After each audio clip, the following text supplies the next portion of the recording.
boa tarde. Welcome all. I would like to... It's working? Okay.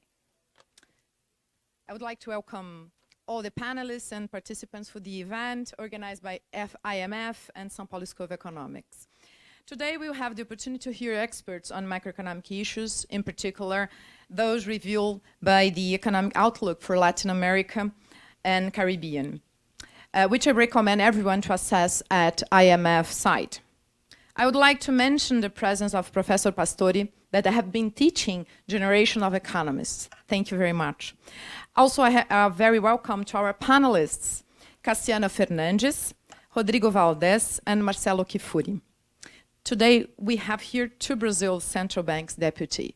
For the opening remarks, I welcome Diego Abri Guilhem. Am I right? Okay, Guilhem. Is the Deputy Governor of Economic Policy at Central Bank of Brazil since April 2022.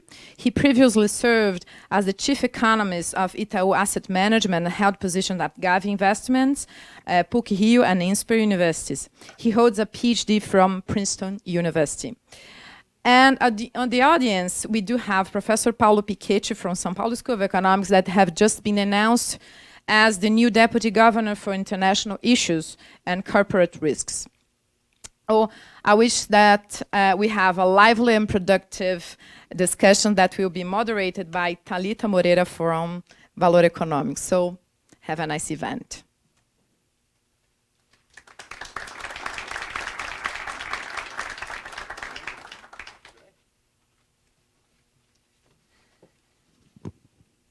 Okay. So I'll give some brief remarks here. And first of all, thanks for the invitation for this event from the IMF. Thanks, Rodrigo, Ana, Afonso, speakers, guests, everyone here. So when I started reading the regional economic outlook to give some opening remarks, three things that I wanted to stress when I was reading. The first one is we're not alone. I mean, many things that we think are from Brazil are actually happening in other countries. The second one, we learn from the experience of other countries.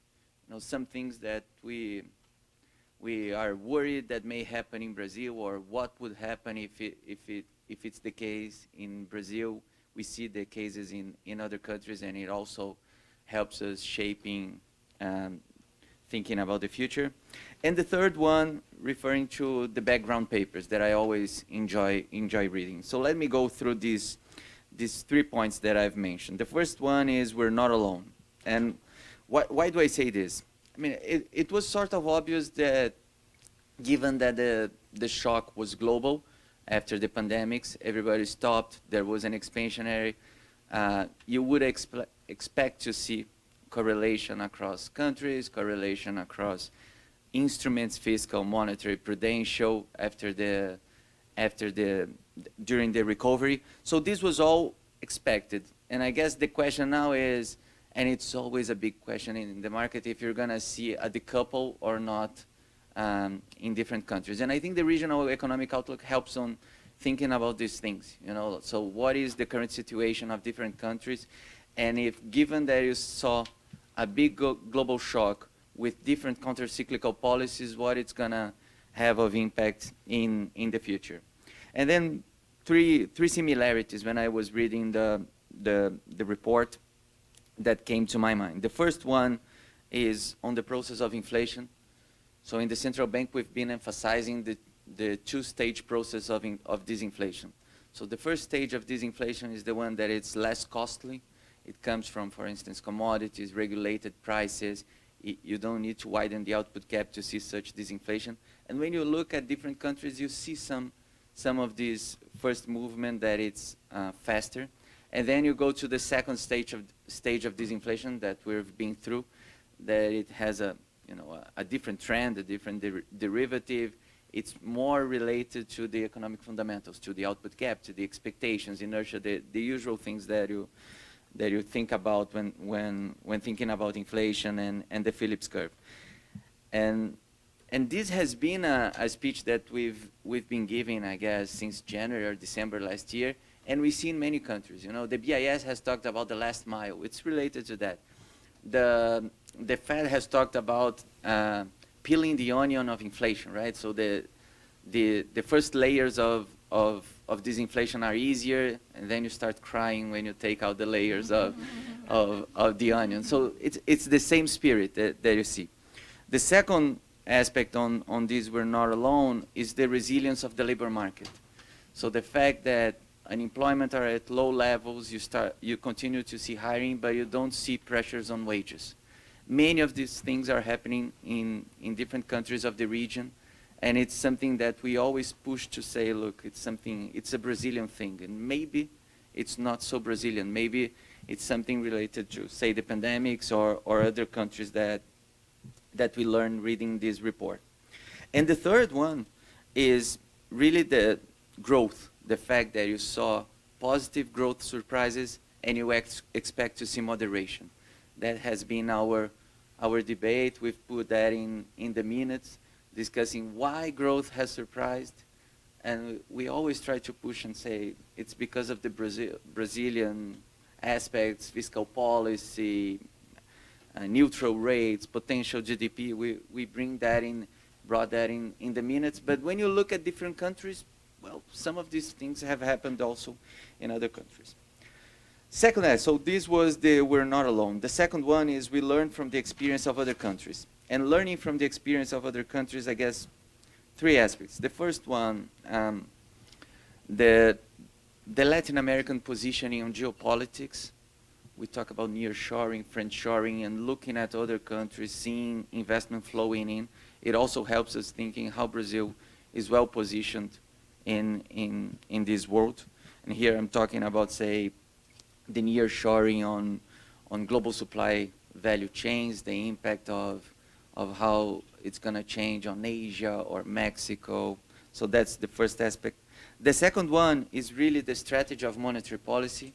So the fact that you see a disinflation coming in, so how monetary policy will react. We've been stressing a cautious monetary policy, a contractionary monetary policy, given inflation expectations are unanchored. And we've been trying to stress what is the gradual pace that we've been following through, and thinking about the cycle, saying, look, the cycle is the cycle that has to be done to get inflation back to the target. And this is important, I mean, thinking about our own strategy and thinking about the strategy of other countries, and looking how other countries have been thinking about the disinflation process, the higher for longer that you see in one country, how another country has decided to change rates. So this all helps us thinking about monetary policy. And the third one is the value of frameworks, a strong macroeconomic framework, fiscal and monetary frameworks, the value of credibility, reputation, bringing premium down, and helping achieving a better outcome. And finally, my third topic would be about the background papers. You know, I read the one on income volatility, showing that volatility has receded, but you still have very volatile income flows in a big share of the population. And there are two ways of trying to assess that. One is really thinking about fiscal policy, how you can, or trying to improve the labor market. And the other one that I think the central bank has been pushing for is financial inclusion. Is the idea that through giving credit and helping on the intertemporal consumption smoothing, you can dampen the volatility of income.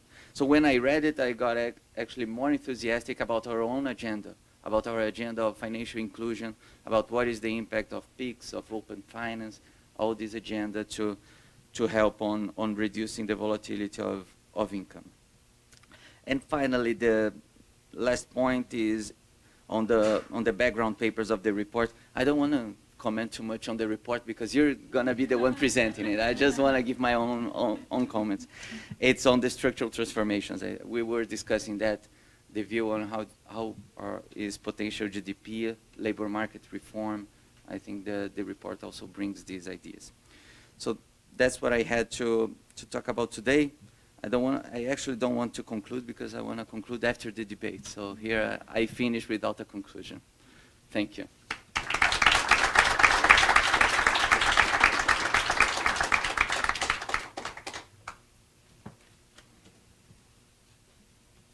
Hi, good afternoon. My name is Thalita Moreira. I'm the finance editor at Valor Econômico.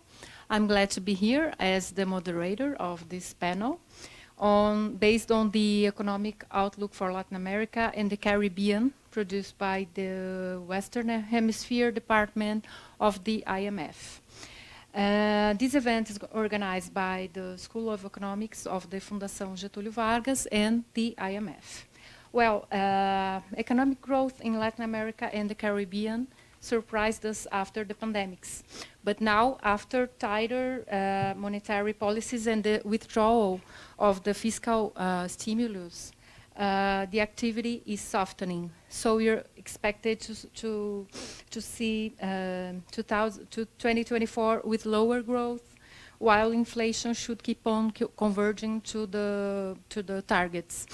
So in the scenario, medium-term growth on LAC countries requires addressing historical challenges like enhancing trade and adapting to a new world. So I'm pleased to welcome Mr. Rodrigo Valdez. Mr. Valdez is a Chilean economist and has been the director of the Western Hemisphere Department at the IMF since May. He previously served as a professor of economics at the Catholic University of Chile and was Chile's Minister of Finance. He also led leading positions at the Ministry of Finance and the Central Bank of Chile, worked in the banking sector, and was a deputy director at the IMF. Welcome, Mr. Valdez.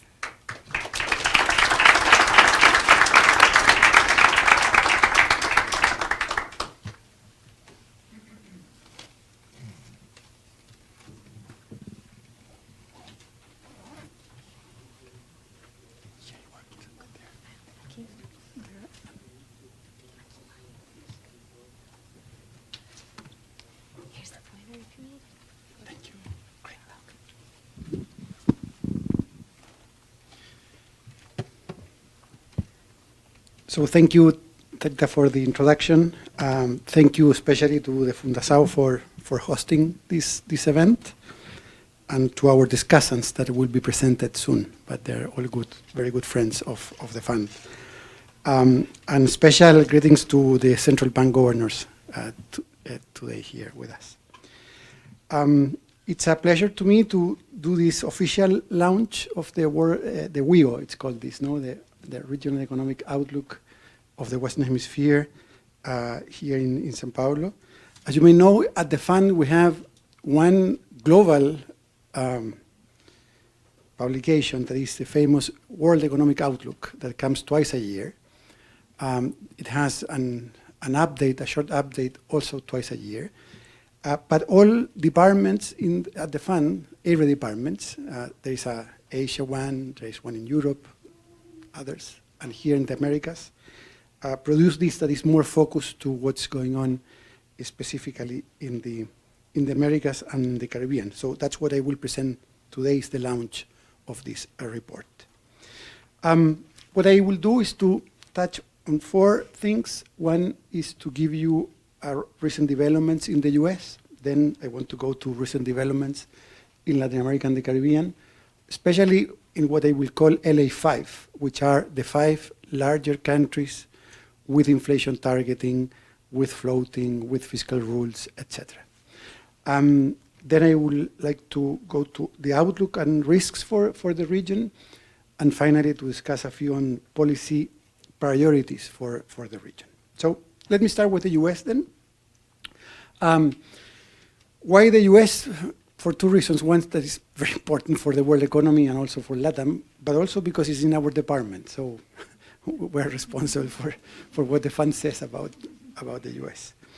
Let me give you 2 messages here, key messages for the US. First, the economy has been quite strong, super resilient, much more than expected. And inflation has been coming down.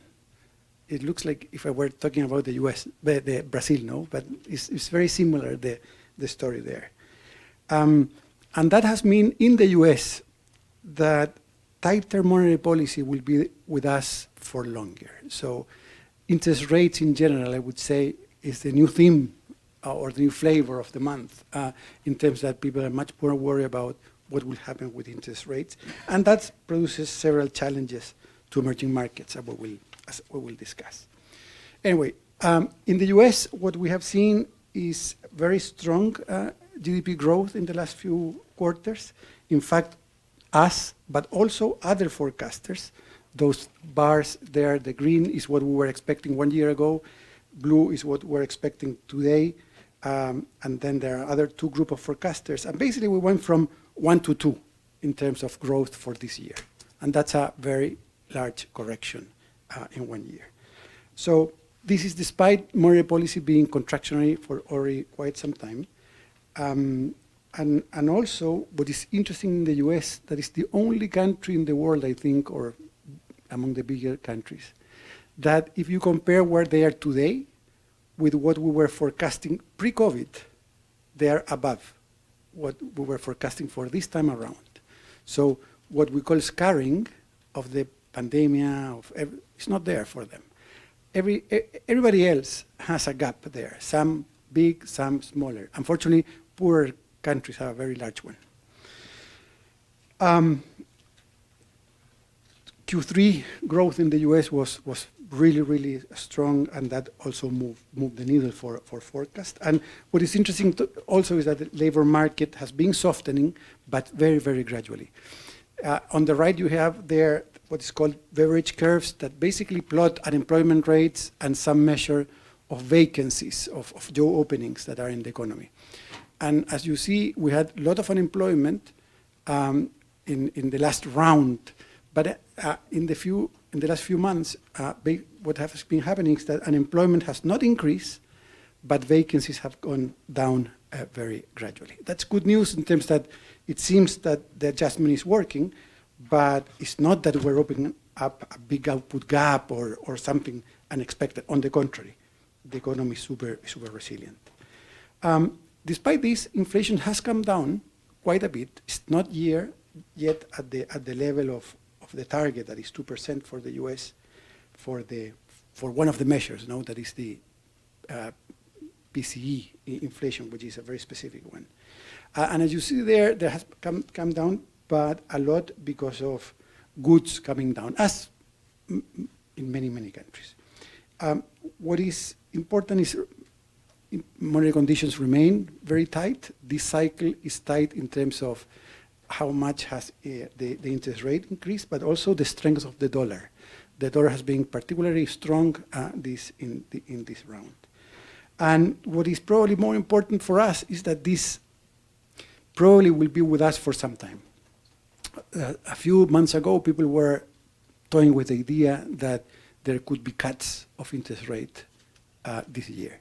Right now, the discussion is whether you should increase or not more the interest rate in the US, or if not, that at least you will keep interest rates at this level for several quarters ahead. No, we expect at least for the end of next year to be rates at this level. And finally, what has been happening in the US that is important for us in terms of interest rates is in the last few months, but especially in the last 2 months, you had an increase in long-term interest rates that was very large. That increase is interesting on several grounds. First, it's not monetary policy what is producing this. The expectation of monetary policy changed a bit, but really, and this is a bit technical, the 5-in-5-year implicit interest rate has not changed. Second, it's not that inflation expectations increase and that produce higher yields. Actually, it's the real interest rate, long-term, that has increased a lot. On the right, you have there an estimation of what is called the term premium, no? That is basically some part of the curve that we don't understand for different tenors. And the decompression of the term premium in longer terms is very large. It was awkward before, so probably this is more normal. And this has very important implications for the region, for Brazil, for all countries. And if you want a summary of that, is that the last 10 years, we had very, very low interest rates, short-term and long-term interest rate in the world economy. We may be coming back to the previous decade, not the last decade. Still is a risk. But today, as things stand, interest rates are more similar to pre-global crisis. And that is a completely different game for debt dynamics, for capital flows, etc. Very different when the Treasury gives you 5% for a 10-year investment when it gives you 1 or 2. That produces quite a bit of strain. No? So I would say that the biggest change in the last few months is this concern that interest rate may be much higher than what we were expecting. Finally, in the US, let me give you a bit on fiscal. On fiscal, two things that are not super well known. The part that is well known is debt is very high and it will continue to increase. Okay, that's the US long-term problem, has been there for a while. It will continue to be with us. Something that is not that well known is that the fiscal deficit has increased this year a lot. The total will be, the overall will be about -8. The primary about -6. So we have an increase in the fiscal deficit that if this were happening in one of the countries in South America, who will be saying, oh, well, we're also saying this for the US. This is procyclical, first. And second, it's very large. The one thing, though, that we have to be careful is that the macro effect of this is not that large because almost everything, or a big chunk, is because personal income taxes are much lower than expected from previous forecasts, previous assumptions, etc. And this is interesting because the key question is whether this will rebound or not. Big discussion, not obvious that it will rebound. And second is that it doesn't have a lot of effect on the economy because this personal income tax is not the common people personal income tax. It's basically one part of all the taxes that come from hedge funds, from lawyers' offices, etc., that goes to pass through to people. So it's, I would say, relatively rich people receiving less income capital gains than in the past. Perhaps what was special was 2022. It's not special what is happening today. So it's not obvious that this will come back. So the traction on the domestic demand is small. It's not that we're producing the boom because of this. Although there are other parts that, yes, produce some of this. And this is relevant also for debt dynamics. Bottom line, for the US, rates are higher. The fiscal is not there yet to be, that we can say check is producing what we need. And this is an issue for the region, as I mentioned, because interest rates are very, very relevant. Let me move to Latin America. In LATAM, I can say that as a key message, very strong post-COVID rebound, almost everywhere. Deceleration in the last year, more or less, except for a few cases. And inflation is coming down towards targets, although I have to say with a lot of action by central banks. On the left, you have different areas of LATAM. No? LA5, as I mentioned, this is this look, the color that is on top here. No, that color is this color here. That's LA5. But as you see, all the region basically rebound. There is one part of the region that already decelerated a lot. That is part of South America, but not part of LA5, including, of course, Argentina. But in general, what you see is this the deceleration that is normal because of two reasons. One, the global economy is decelerating from what we had in the past. And second, with that, we have very tight policies, needed tight policies to bring inflation down, and in some cases, in a few countries, to bring also domestic demand that was running too fast down too. Still is the case that we have, in general, the region with relatively strong cyclical positions, despite the deceleration. Here, for example, if you look at employment, employment is basically back to the previous trend. So big recovery in employment. If you look at unemployment, as in Brazil, is super low for historical standards.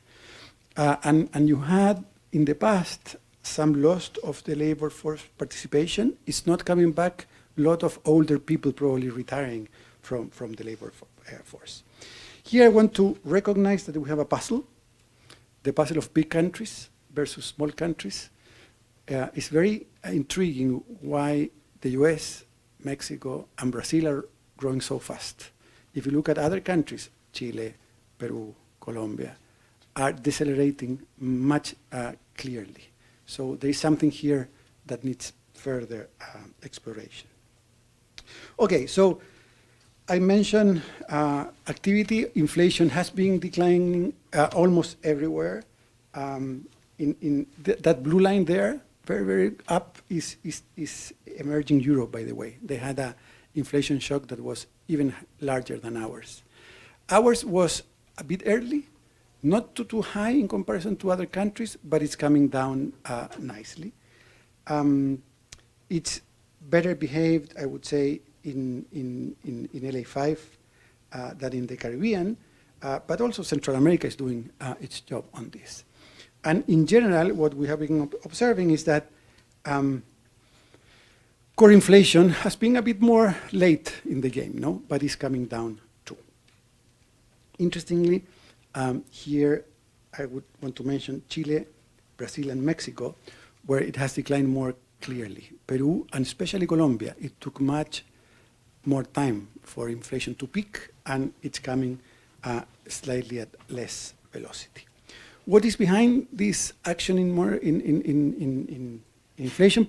Of course, global prices matter, no? And let me give you the right-hand side chart first. There is basically global inflation relevant for countries. It's global prices of goods plus the exchange rate effect. And as you see, we had huge, between 20 and 30% increases of this for a while, a couple of years that were very difficult. But in the last few months, this has been around -10, -20. Something that the Deputy Governor mentioned is very important. We won't have all the disinflation that we had of inflation, because the price level is not coming back to pre-inflation. So this makes this a bit complex. So we have inflation, a bit of disinflation, but prices are higher. So we need still to stabilize this last part of inflation. Part of this has been the work of central banks. And on the left, I think this is the chart that I like the most in the last few months in the IMF. You have several lines. What's the color? Morado. Purple, yeah, like the dinosaur. The purple line, well, all these lines are nominal interest rates policy minus 12 months ahead inflation expectation. So it's close to a real ex ante interest rate. And see how the region, in comparison to emerging Asia, emerging Europe, and the US, increase before, faster, and much more interest rates. So this shows how central banks have been committed to fight inflation in the region. Has this been awkward in comparison to the previous experience? In the chart of the middle, the Rio tries to make the case that not. Given the size of this, it was appropriate, the response. I will come back to monetary policy in a second. Let me just finalize in this part of what has been the developments on fiscal.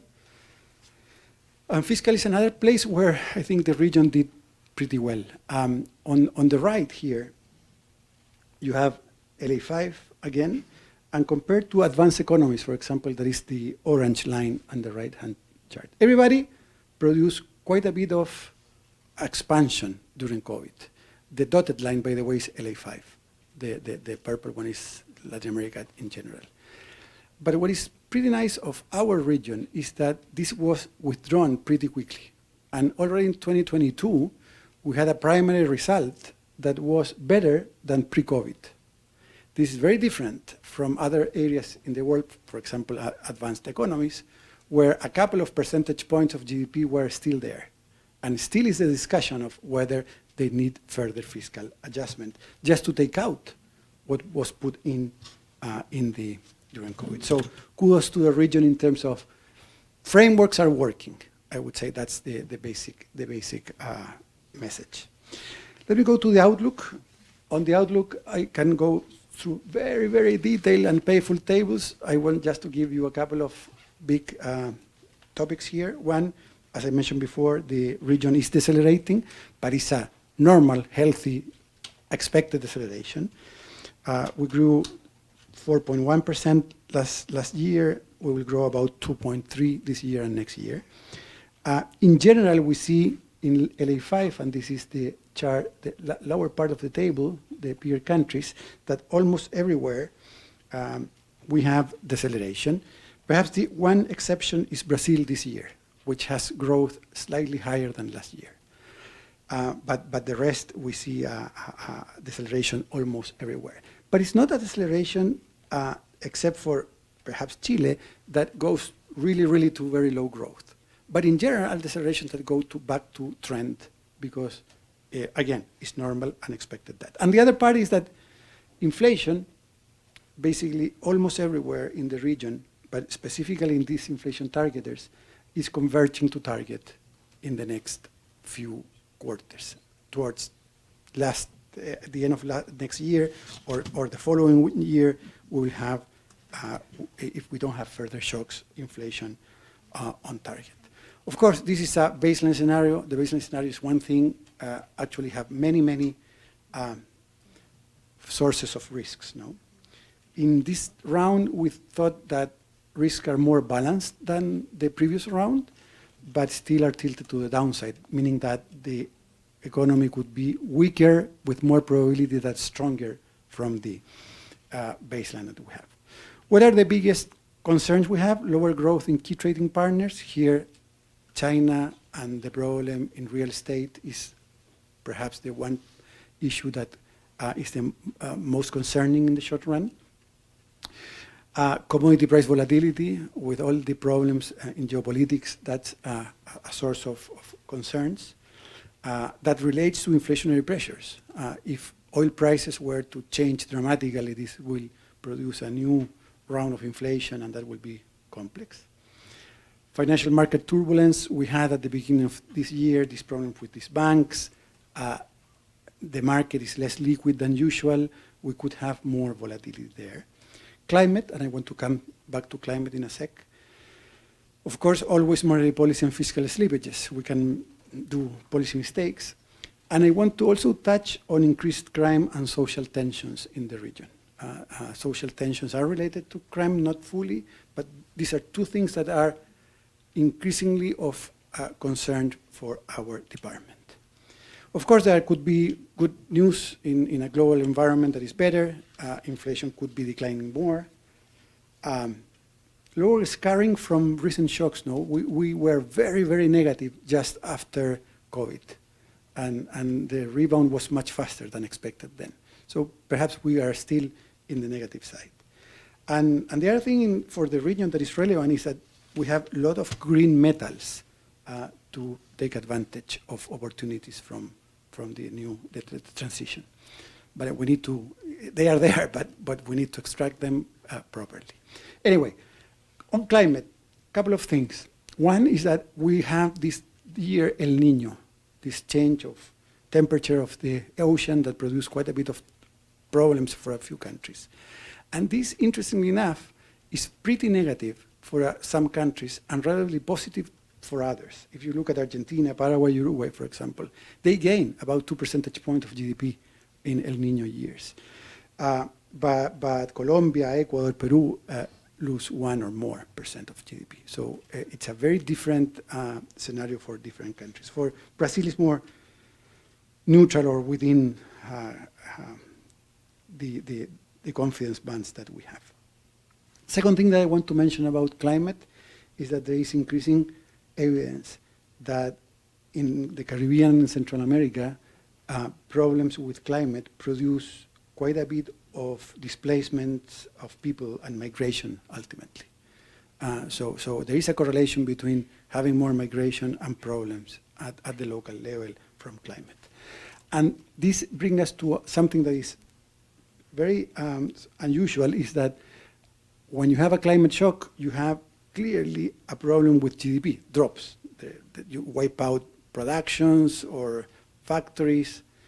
But what is interesting is that remittances increase at the same time. The same people send more money, or the displaced people send money. So there are a lot to understand about climate, but clearly it's an issue for the region, especially for Central America and the Caribbean. The Caribbean is the zone in the world with higher probabilities of problems, and each time they have one, it's a big one. On average, the number is amazing. They spend 2.5% of GDP per year, per country, trying to solve the issues that a climate problem produces for them. Sometimes they're lucky they don't spend anything, but sometimes they have to spend 10% of GDP. Anyway, the role for insurance, for many things are there. Let me move very quickly to policy priorities. On policy priorities, for monetary policy, I would say the region is doing what it was supposed to do, and now they're in the next phase, we're doing what we're supposed to do. That is to cut rates gradually, carefully, to bring inflation back to target. If you look at what is going on average, everywhere we're having this. Things that worries us, inflation dynamics, of course. If you have better inflation dynamics, you can go a bit faster. Or start. A few countries have not started yet cutting, no? For example, Colombia. Depends on anchoring. Anchoring is pretty good. In some anchoring, I mean inflation expectations against target, no? Some countries better, some countries less. The interest rate level, those who increase more, Brazil, Chile, can or have the luxury at the end to cut before the others. And also the cyclical position is different if you already have or sense a very weak economy from when you have a very strong economy. So it's not any longer that we can say it's the same for everybody. For everybody is that we already peaked and we will be cutting. The pace and when to start depends a bit on each country. But at this stage, I think we don't have any criticism to central banks in the region for what they have done. Let me move to fiscal, where we have more challenges in the region. The first challenge is very simple. We have more debt than before. If you go to the right-hand side chart, you have there the debt to GDP ratio. Let me first notice that during the pandemic, it went up a lot, but then it came down. Why? Because, as I mentioned, fiscal went in and out, but also because growth was high, inflation was high, and that helped for this ratio. The question, however, is if debt at the current level is appropriate or not. And if you look at the left, actually it's not perfect. It should be lower. With lower debt, the region will be in a safer place. There are several reasons for this. One is with higher interest rates, as I was mentioning at the beginning, this is required to have stability. And the second one is that the world is much more complicated and we could have shocks at any moment where you need fiscal space to be able to cut taxes or spend more. If you live too close to the limit, you don't have that luxury. So it's important to bring back inflation, the debt ratios to at lower levels. Now, the region is doing an effort, at least in terms of plans. Those at the left here, you have squares and circles. Squares is the primary deficit or surplus, depending on the sign, that existed in the 5 years prior to the pandemic. And the circles are the expected primary that we will have in the next 5 years from now onwards. And as you see there, in the first two columns there, where it says other emerging markets and emerging markets, are those two groups, no? Emerging markets are investment grade. Basically, they are not changing their primary deficit. There are no plans there to change primary deficits of what they used to have. In our region, on the contrary, all countries have plans that are pretty large in terms of improving the fiscal flow. Here, I can say that this is very ambitious, appropriately ambitious, but now it has to be delivered, and that's not so easy. We need a lot of efforts, a lot of discipline for this to happen. Finally, on policies, let me just take a look to long-term growth. On the left, you have the expected GDP level pre-pandemic, just after the pandemic, and what we have today. No, that is in between. So scarring was not full, but it's not perfect yet. More worrisome if you look at the right, and there you have again activity levels. The region is risking another lost decade, really, after all these shocks and low potential output growth. Potential growth in the region is 2.5 at most, and perhaps a bit less. And even those countries which were very impressive in terms of growth, Peru, Colombia, Chile some time ago, all have been losing sort of momentum. So there's something happening here that we need to work much more. We think that there are many issues. There are long-standing structural challenges in terms of productivity and investment, and here we have the old challenges of education, training of workers, human capital more generally. International trade for us is a big issue, and I will go back to international trade with a zoom. There's the issue of labor market rigidities and informalities in many, many countries. Poverty and inequality also are a drag. But there are also new challenges. Climate, as I mentioned before, is a new one. And digital technologies and how to adopt them are very important. What I want to do now is zoom in only in specific 3 issues: trade, insecurity and crime, and one aspect specific on poverty and inequality that has to do with social insurance and the effect of that on people's life. So on trade, the region trades less than it should, and Mercosur trades in itself much less than it should. Why is that? Well, you can control for everything: distance, size, do we speak the same language, tariffs, barriers, etc., etc. And still there is a huge residual. What this Rio does is to go through the role, basically, of the infrastructure, the logistics, and the role of the efficiency of customs. And that explains a lot. So if countries were to push together better logistics, more efficient customs, and better infrastructure for trade, this will change a lot. An investor there, they told me, look, I have some things in Lima that I have to send to Bogota, and I have to go through Miami. That's the cheapest way. Probably you know that bringing used to be the case. This changed a bit in this country. I don't know how it is today, but it used to be that bringing a container from China to the port here near São Paulo was less expensive than getting that container and bring it, 200 kilometers inland.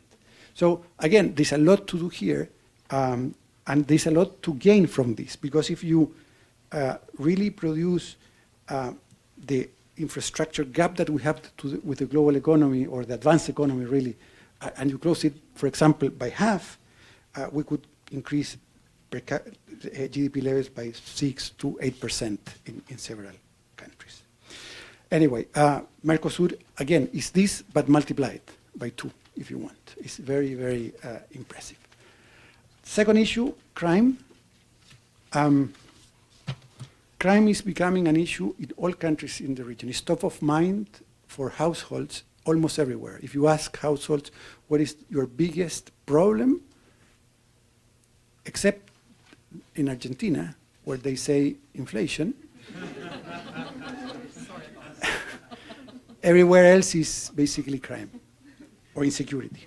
And here we started to look more carefully to this, and the macro effect of this is large. To have a ballpark number, the increase in crime that we have seen since 2010 to now, almost 15 years, could explain between 0.3 and 0.5% of growth per year. Basically because there are many challenges through TFP, through investment that are in the in the report, no? That it's not obvious, here I see a lot of students, to have an instrument, econometric instrument, to identify crime shocks, because crime is very endogenous to many other things, no? So how to do that is, read the note, but it's there, well done. Anyway, that's another agenda that I think we need to tackle cross-country, because it's not obvious that if one country does too much, will not, at the end, produce negative effects to the others. You really need something that is together.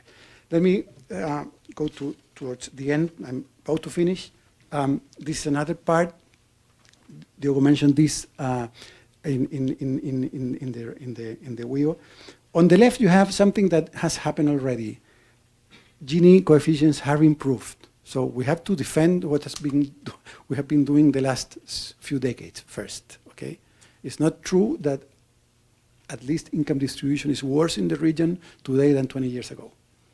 In some countries in the world it is, but not in LATAM. Poverty happens the same. Poverty is lower. But still we have many, many issues. And one particular that we analyze in the wheel is that macro volatility is smaller. We have been better in managing shocks. In the past, a shock came and we sort of exploded and produced the effects even bigger than the effect of the shock. Right now, we're able to contain the effects of the shock. Shocks will come anyway, but we're able to have cycles that are not that deep, less inflation, etc. However, at the micro level, at what people feel at home, basically, if you look at micro data, you have that's the percentage of people in the region that have, they lose 25% of more of income from one year to the previous year. And you see there that around 25 or 30% of people every year lose 25% of their income. And what is puzzling here is that there are two bars there in the different groups that basically our social transfers do not react to this. Social transfers are very important, have been very important to lift people out of poverty. Social transfers are a big chunk of spending in several countries. In fact, when you are already with social transfers, you tend to have smaller losses, as the last part looks like. But social transfers today are protecting very, very little people, to households, from these shocks that they receive. They are too slow to act. We have an employment insurance that is too small. Perhaps pensions is another angle where this could be looked at. But the bottom line here is that our social insurance is still not efficient enough. Okay, let me just finish with the main messages here. Super fast, strong rebound, but luck is slowing. That this slowing is a reflection of worse economic external conditions and tighter policies. Inflation is easing. That's very good news. Monetary policy should proceed, but of course mindful of risks. Fiscal consolidation plans are ambitious, as needed, and in line with fund advice. Now comes the time of implementing. And boosting growth requires a lot of things. Here there is no single magic bullet. But in this specific round of the Rio, we think that boosting trade, including intra-regional trade, also looking much more on domestic security, and to look at the investment in green minerals can produce quite a bit of effects, positive effects for the region. Let me stop there and to open for the discussion. Thank you.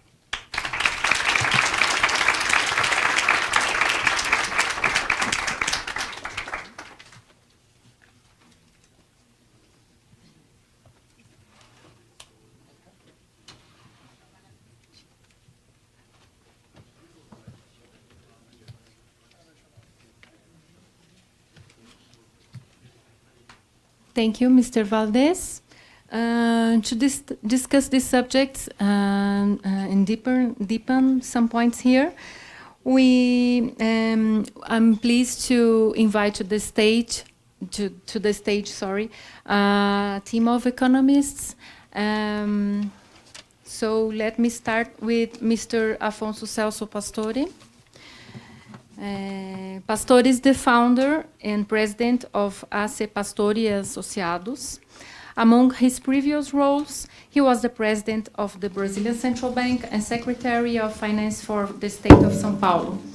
He served also as the Director of Research for the Instituto de Pesquisas Econômicas and as the Director of Research at the Fundação Centro de Estudos do Comércio Exterior.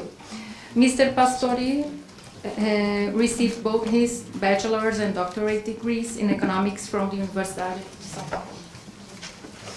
And now, Cassiana Fernandes. She's the head of Latin America Economic Research at JP Morgan, based in São Paulo. Previously, she was a partner of Mauá Secular Investimentos, worked at the BNDES, and was a professor at PUC. She has been the co-chair of the WOMT in Brazil. She has a bachelor's degree from Universidade de São Paulo and a master's degree from PUC of Rio. And now, Marcelo Kfouri, he's a professor at the School of Economics of São Paulo at the FGV. In his previous roles, he worked at the Citibank and served as the head of Economic Research Department, as well as a non-voting member of the Monetary Policy Committee at the Brazilian Central Bank. Mr. Kfouri holds an engineering degree from the Federal University of Minas Gerais, a master's degree in economics from USP, and a PhD in economics from Cornell University in the United States. So,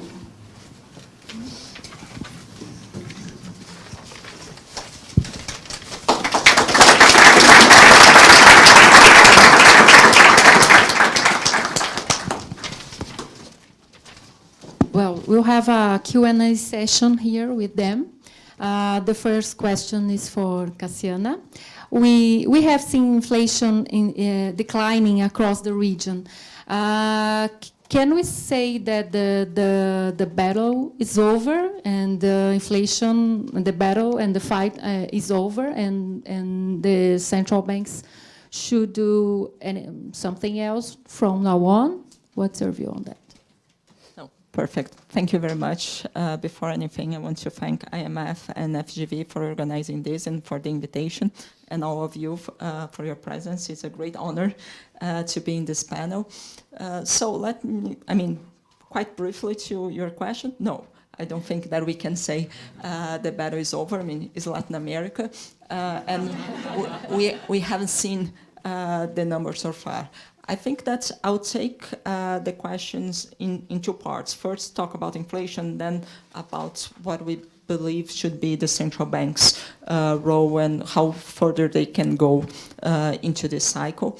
I think that I will take what Deputy Governor Diogo said in the introduction, and also you saw a lot of the charts that Rodrigo pointed out in the regional economic outlook, in the sense that there is a kind of a two-stage disinflation process going on. We did see headline inflation in the region coming from a level above 8% at the end of last year.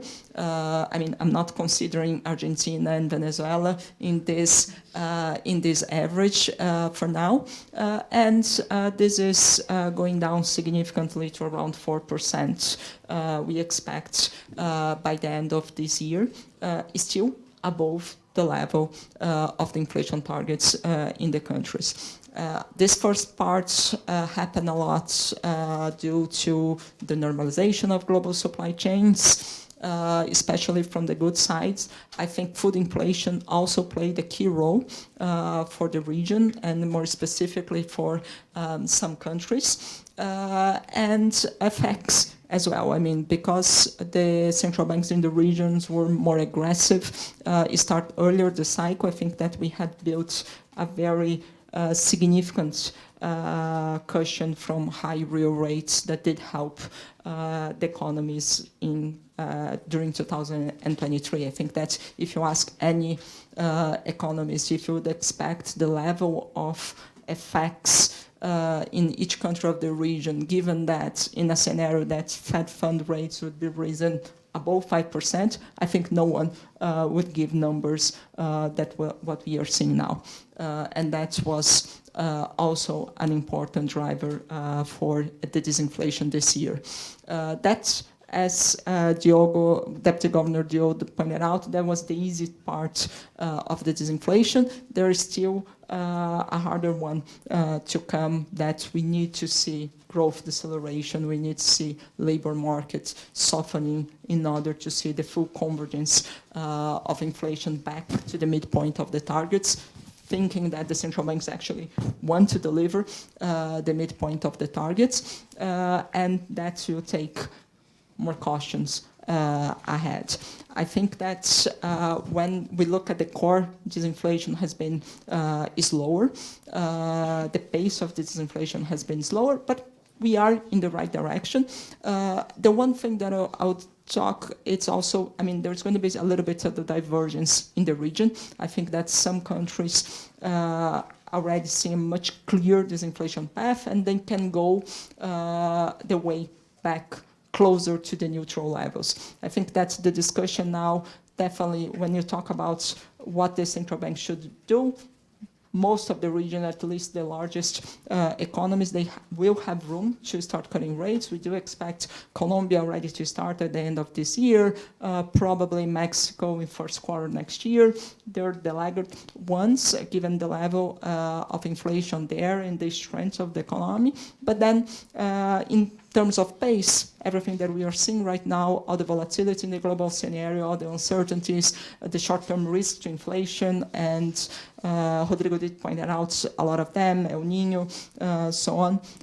But they should be cautious in the pace. I think that we also learned that, especially when Chile started more aggressively the easing with the 100 basis points cut in the first meeting, the market reaction did show that you better to be cautious given the global outlook. But then I think the more interesting discussion is when that will end, how much further the central banks can go. And in my view, that will depend a lot, I mean, on the current stage of the economy, inflation expectations, everything that was discussed before. But the way that I see, I mean, only a couple of countries can actually drive rates back to neutral at the end of the cycle, at least at the end of 24. That would probably be Chile and Peru. But when we talk about Brazil, Mexico, even Colombia, for different reasons, Colombia because inflation is still very high, in the case of Brazil because a combination of the anchor inflation expectations and more expansionary fiscal policy, the labor markets, and Mexico because of the strength of the economy, they all will need to end this cycle, at least, and at the end of next year is still at restrictive level. Okay. Now, Pastore, banks and corporate have shown resilience to during the pandemic and went through very well, served very well the high interest rates. What's behind this resilience? And do you believe there are risks of financial stress now that we are going towards a world of more normalized interest rates? No, I'm pretty much confident on the resilience of the economies about this adjustment we are going through at this point. I'd say we are facing a kind of a shock, which is the pandemic, that produced a very expansionary fiscal policy, very low interest rates in order to boost the economy. Now the economy is being normalized. It's a completely different situation like the one we had when there was the burst of the real estate bubble, in which the banks and the funds were leveraged in mortgage-backed securities. The prices, the burst of the bubble produced the declining prices. Some of them went bankrupt. I said there was a moment last year, at the beginning of past year, when we had some banks in the US showing problems, like the Silicon Bank, like others. But that was a very specific problem. It was not systemic, nothing related to the tightening of monetary policy. That was not occurring at that time, indeed. We were at the very beginning of that. If I look to our banking sector and to banking sectors, mostly around Latin America, I would say that they are provisioned, the capital level is high. So I think the exposure to a shock like that is very, very small. It's going to be costly to disinflate, let's say. Economies will decelerate. And we may have recessions. Let me just put one macro thing in these comments of mine. When Rodrigo was showing the level of debt in the US, immediately came into my mind that the neutral rate of interest in the US has to be higher than it was in the past. And this is true for Brazil. This is true for other countries that pursued fiscal policies, expansionary fiscal policies in the early stages of this COVID shock. And fiscal policies are still expansionary. So we are going to finish this easing cycle on monetary policy, which I think is going to be more tranquil than in any other situations we faced in the past, in a higher rate of interest. So in this scenario, the economy will slow down. We'll have to slow down. We'll have to face a slowdown. Probably there are recessions all around. I don't think they are deep recessions because they are not caused by the systemic effects. It's a natural component. I think the central banks are well positioned to face this kind of problem.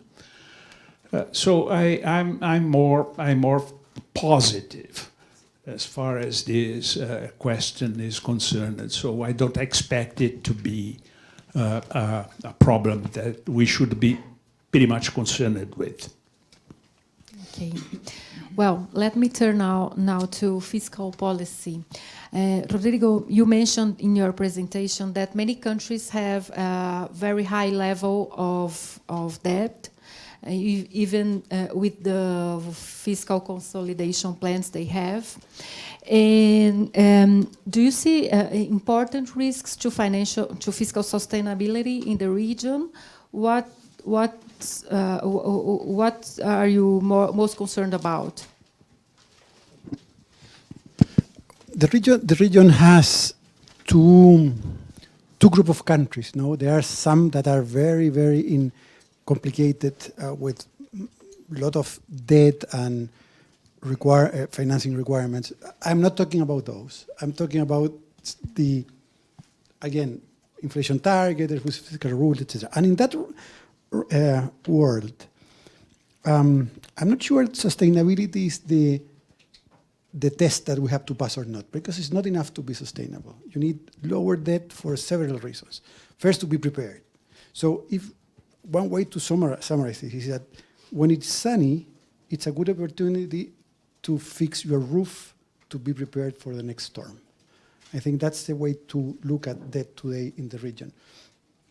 Debt is high everywhere, but the region needs to have policies, credible policies, towards the medium run so that we have lower debt to GDP ratios in a few years. And Kifuri, in your view, how can these debts be reduced? Yeah, first I would emphasize again what Rodrigo just said. The fiscal increase in expenditures were very important to fight the effects of COVID. And also they withdraw the stimulus, the country withdraw the stimulus timely, and that's a good thing. And also the surprise growth and inflation surprise as well reduce the damage on the fiscal accounts. But even though we still have higher levels of debt in Latin America than other EMs. And if you compare to investment grade EMs, the projection to 2028, you are a bit higher than that. So it's very welcome the efforts to improve the fiscal in all the countries through reducing the debt, increasing the primary balances. So that's very welcome, as everyone said. And one other thing that I want to stress is the importance of fiscal rules has been done in all of the countries during the last 20 years. And study says that that there is an improving prime balance of 1.4% of these rules. And some of countries are now refining those rules. Unfortunately, in Brazil, you have done the opposite. You are worsening our rule. But that's something that I want to say very quickly. And the new rule allowed some increase in expenditures between 0.6 and 2.5% of the previous year expenditures. And the exact number will be set by the increase in revenues. 70% of increase in revenue is going to be the magic number for the expenditures. That is worse than the before. Before was really simple. It was previous year expenditures plus inflation. So in terms of fiscal rule, that's what you have right now in Brazil. That's our refinement. In terms of corporate tax, I think it's important to increase taxation on rents on natural resource without affecting investment and growth. But that's an area when you can increase revenues. In terms of personal tax, you can increase that on upper class rates. In terms of value add, there is a reform in Brazil as well. You haven't seen yet what's going to happen, but two things you are expecting: boosting productivity and efficient, without increasing the taxation level. Okay, so about expenditures, we see that expenditures in Latin America is a bit higher than other EMs, but capital investments are not, capital expenditures are not that good in comparison. That brings low investment. So it's something that you have to worry about. Another thing is how you're going to put the expenditures more efficient. I mean, you still need to support the poor to very well target programs. You have also to keep on efficient investments and sustain the investment and the expenditures in health and education. Countries who has preserved those kind of expenditures have proved to be in fiscal consolidation, with having better performance in terms of growth and in terms of income distribution. Okay, thank you. Rodrigo mentioned in his presentation some structural issues that LAC countries should tackle to improve their potential growth. So, Cassiana, what's your view on that? What do you see as the main obstacles for the growth in the region? Oh, perfect. This is a very important question. I can spend a few hours discussing that. I think we are in a school of economics, but I think that I'll put quite simple. When we compare the region with other regions, I think that where we stand out in terms of having a lower potential GDP is regarding saving rates and the level of investments over GDP in the region. So I would say that we need to do reforms in order to boost investments in the region, to attract private investments and to increase that share of investments over GDP, either private or public, and of course. But I think that when we look at that, I mean, what are the regulations, or what is missing for us to have this lower saving rates and lower investments? I would say, I mean, for me, the first one is rule of law, in the sense that you need to have stable, credible rules in order to incentivize private investments player in the region. And I think that's where we still are missing, we still are losing this fight. There are a lot of things that happen in some countries. I think Brazil is an example. A lot of structural reforms happened since 2016 in order to boost investments. I think that one of the most important ones is actually what Marcelo just discussed about the VAT tax reform. Is going to be extremely important. It's not done yet. It's going to take more time in order to be approved and actually to be implemented, but it's a step forward in the sense that you have more rules that do incentivize the best allocation of capital. I mean, we are in a school, so I have to say education is definitely something that we miss. We look at all the rankings, compare the level, the quality of education. I think it's less about how much money you spend on education, more about the quality, and this is something that the region definitely needs to take a step going forward, and that can also improve, I mean, better rules, rule of law, education, improve inequality, crime, and so on and so forth.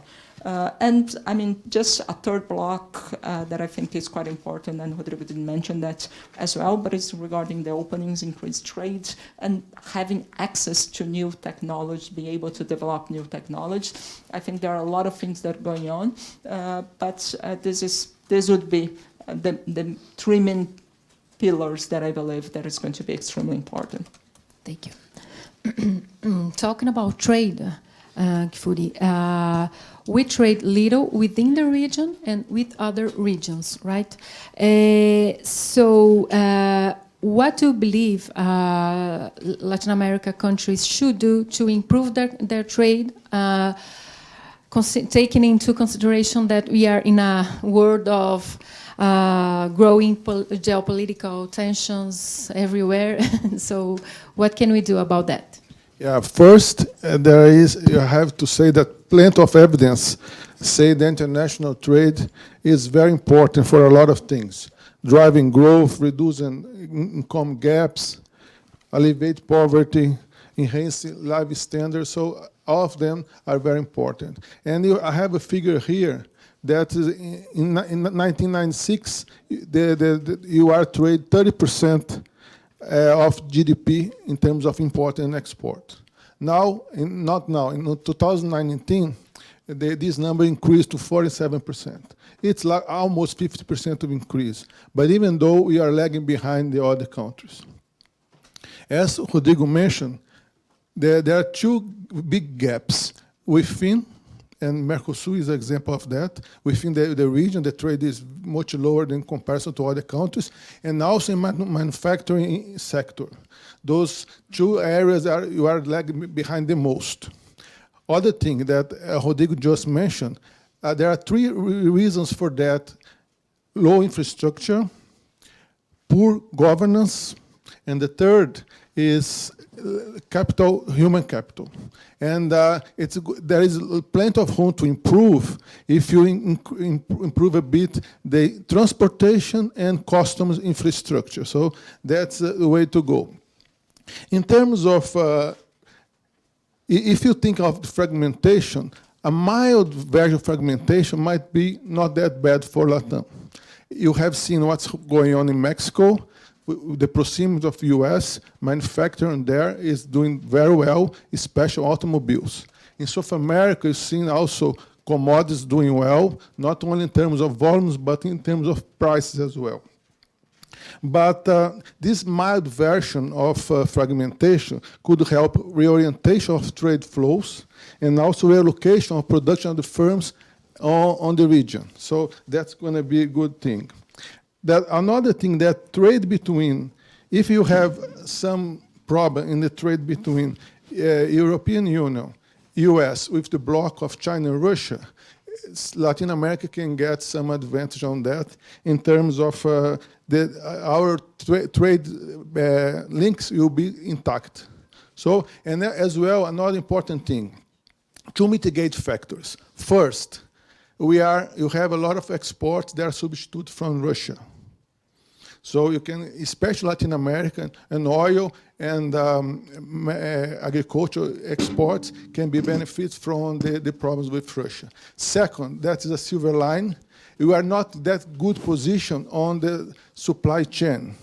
And so if there is a harm on the connections between US and China, you are not being that affected. So that's unfortunately a good thing that our trade links will not be that affected, okay? But it's important to stress that in worst scenarios of fragmentation that are not that likely, that's gonna be cost for Latin America. First, you import a lot of capital goods from China, and that would be bad for investment, especially on the green energy transition. And second, the cost of capital will increase. So mild scenarios might be good. Of course, very bad scenarios, everyone will lose. Okay. Well, the weather outside reminds us that that climate change is here, is a reality, and may affect the region. So, Pastori, what do you see that are the main challenges and opportunities for Latin America in the climate change and the energy transition? First of all, I would like the climate not to change. I would the countries to be responsible in the sense of reducing the emission of gases. Unfortunately, Brazil doesn't behave well here.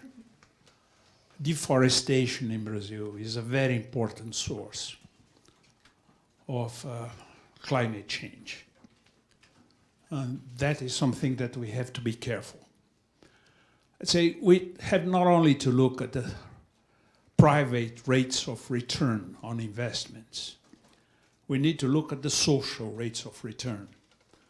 And in the social rate of return, we need to look at what it does to the atmosphere. Well, there are as well opportunities here, let's say. Let me talk a little about one sector which is important, at least in this part of the Latin America, and I think in other countries in Latin America as well, which is the agricultural sector. I'd say part of the gases emissions is coming from herds, but you have ways to capture that carbon which is emitted to the atmosphere by using managers of the pastures and reforestation within the farms in order to produce a green agriculture. Brazil is doing a lot of progress there. I'd say Munoz was talking about growth in international trade. And I have to point to one thing here. It's not only a question of a rule of law, which is very important. It's not a question of investment here and there. Infrastructure. The countries can do infrastructure. Using the capital markets and using concessions to the private sector. If you have the rule of law, if you have the way to enforce that, that can substitute for the capital that the government would put there, so the government can allocate those resources to redistribute income. We can do that, and we are doing that, but we are not trading because we have high tariffs, we have high protection, and instead of exploring nearshoring, instead of being more integrated in the chains of supply, we are deciding to be inward-looking in the industry. This is this is in the region as a whole. It's not only in Brazil. Let's say we have some other countries which are more open, like Chile, which is more open than we are. But most of them are not. I think you can improve the emissions in industry. You can improve the emissions in agriculture. These things have to be planned. It needs regulation. And I think we have to do a lot of progress in that direction. And unfortunately, I'm a little sorry about this because I don't see Latin America really evolving as much as it should in this particular area. Okay. Implementing economic reforms may be difficult in a context of high inequality and poverty. So, Rodrigo, what's your view on how countries can make progress with key reforms? I don't have a recipe for this because it's very, very difficult. It's politics as it best, no? But a couple of things. One is, I think we have to make more credible that we will take care of the losers of reforms.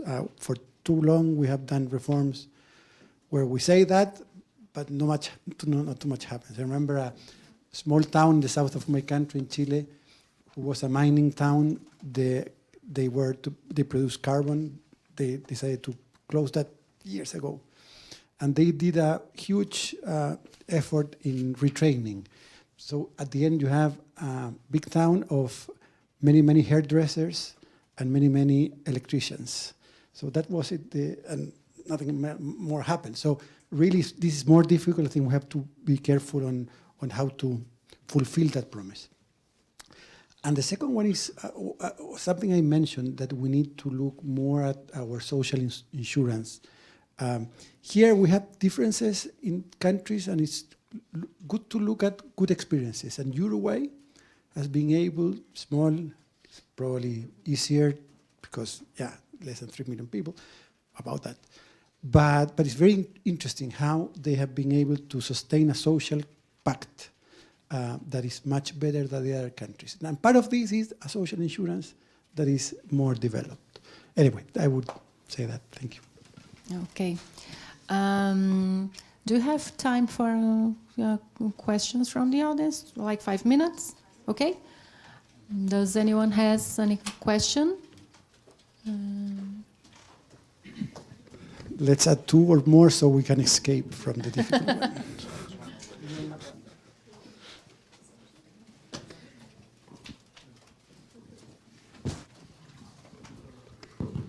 Well, good afternoon. This question is more directed to Mr. Rodrigo Valdez. Sorry.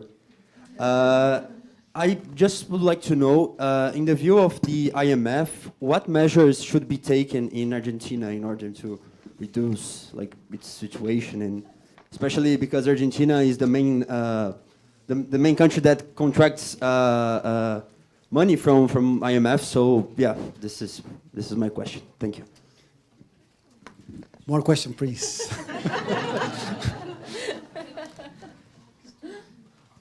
And not enough about Argentina.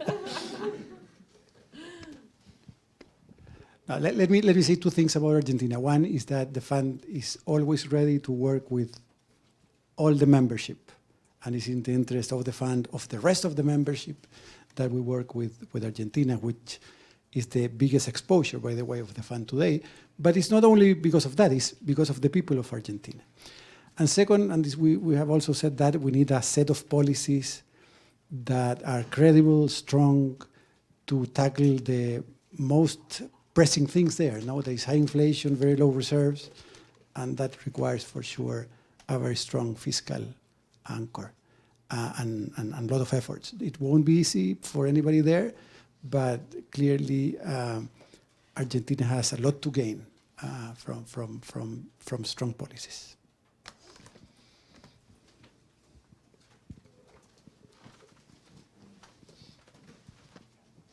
Well, good afternoon. I would like to make a question about the terms of human capital, because I work as a headhunter over Latin America. We have a lot of opportunities and points of potential as well. So, like for instance, Pastori mentioned a very specific point about nearshoring, this diversification of the supply chains over America. As Cassandra mentioned as well, the need of investing in education, in social programs as well. But generally, considering all this economic outlook, which is not simple at all, what will we have as a demand for human capital to reach this reality or these projections we are making right now? I know it's a very general question, but I don't know.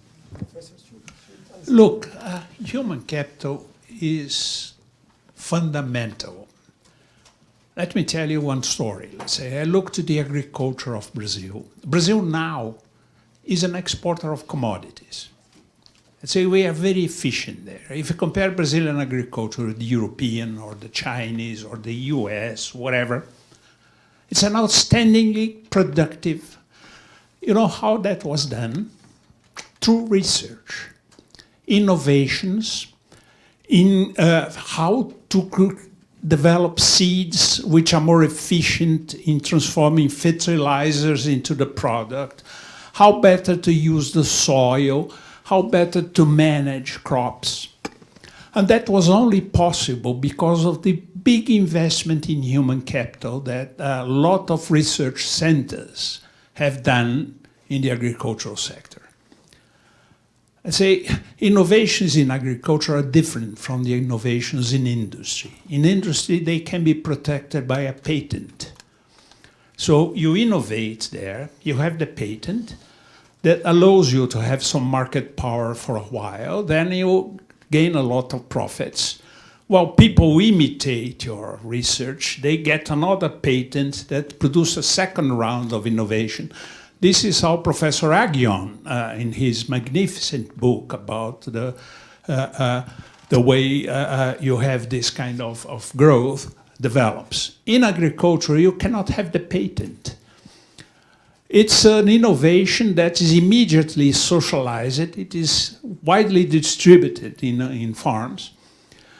But the trick to produce that is to have good quality researchers and good quality people working in the agricultural sector. So human capital there is absolutely fundamental.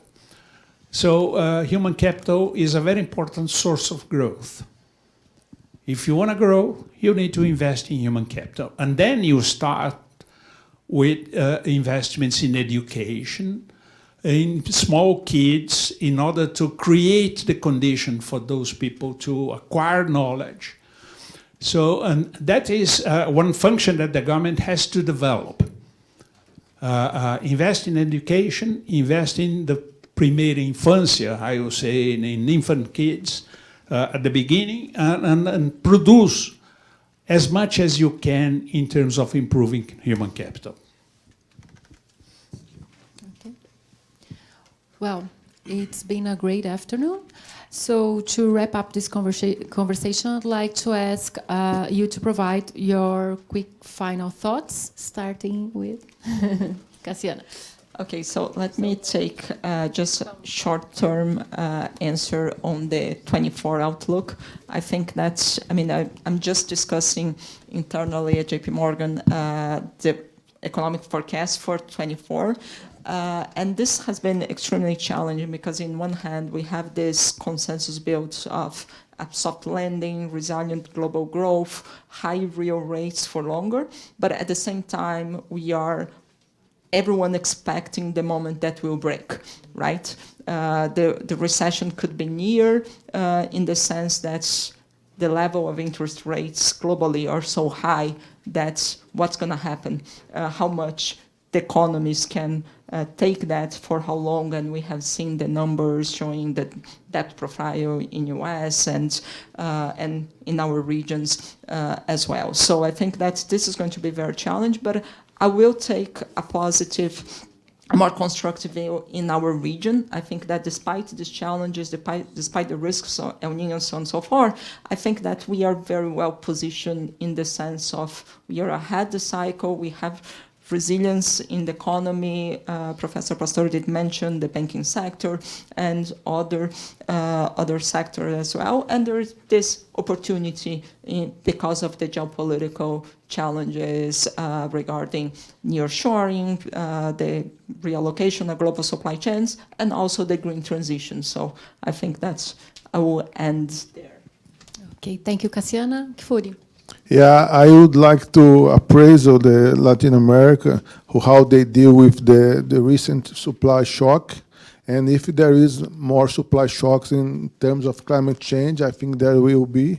I mean, when the thing is so predictable, it's not a shock anymore, but it's something that you have to work with. And in terms of the trade-off between inflation and employment, when the supply shock, those go to different directions, so you can alleviate a little bit on the fight on inflation. But in the other hand, if it affects the potential output and the anchor, the inflation expectation, the central bank has to be a bit more sound, more active, to not allow and not lose the fight against inflation. So I think you should be prepared for acting like that when you have hit by others climate change shocks. I mean, you are in the middle of one right now, but you're going to have more in the future. So I think you have to use the same thing that you fight COVID in the next supply shocks. Thank you. Pastore. When Rodrigo made his presentation about the US, he stressed upon the term premium on interest rates in the US. Longer-term rates are not high because expected inflation is high. I don't think they are high because people are thinking that the debt is unsustainable. They are high because people are expecting some permanent changes in the rate of interest. Then he showed as well how the primary spending in the US is, and we have huge primary deficits. Huge primary deficits produces a rise in the equilibrium real interest rate. I'd say some time ago, 2 years ago, or 3 years ago, before the pandemics, we were influenced by Larry Summers' idea about the secular stagnation, let's say. It was a demographic factor, the people living much more, saving more, and the displacement of the saving as supply to the right has produced a real rate of interest, equilibrium real rate, very close to zero. Now we are talking about positive rates. We will have to live with higher rates of interest in the world. We have to face this new reality, and this new reality affects us all. So I would say we are in a different paradigm of economic analysis, of evaluating policies, and I would stress that we should pay attention to the consequences of that. Okay. Rodrigo. I have spoken too much, so I just want to thank Cassiana, Afonso, I want to thank Marcelo, and you, Talita, for this. So let me stop there. Thank you. Thank you very much.